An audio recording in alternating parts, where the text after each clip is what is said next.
Hey everyone, I'm Lexi Jackson. I'm one of the club ambassadors. I'm over the athletic and recreational clubs, and I'm going to be talking about best practices and the timelines that go with that. So, the best practices in the club's office have to do with submitting forms and the timeline that it takes for that so that we can help you all do more of what you love.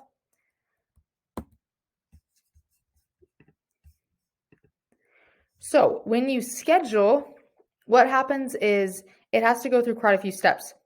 So Jamie and Andrea then see the form that was submitted in Campus Group. They have to look at the calendar. They then have to get approval to schedule it, and purchasing requests, if you're wanting to buy something, goes all the way up to the Dean of Students. So it doesn't just stop at our office. It goes through 3, 4, sometimes 5 steps to get approved. So then once it gets approval, they schedule it and it gets put in 25 live and campus groups, and then the event happens.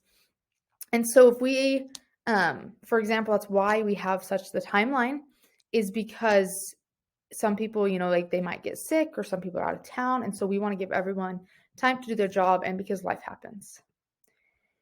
So the best practices: purchase approvals is 4 weeks. Scheduling requests is 3 weeks. Service and civic engagement is 3 weeks if it's going to be on campus and 2 weeks if it's going to be off campus. Fundraising and donation approvals are 3 weeks.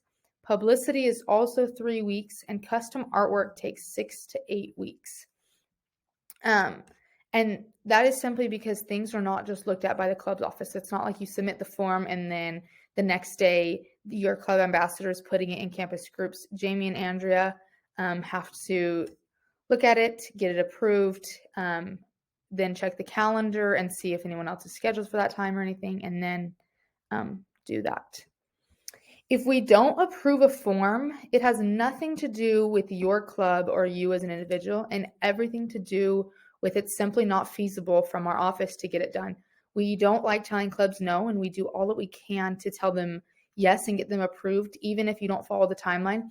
But we plead and we ask you to follow the timeline because that is how we can keep everything with the lowest amount of stress and help you all do more of what you love. And that's our whole goal as the club's office. So if you have any questions, please reach out, and your ambassadors will be more than happy to fill out forms with you, send you a little snapshot of the timelines so that we can do more of what you love.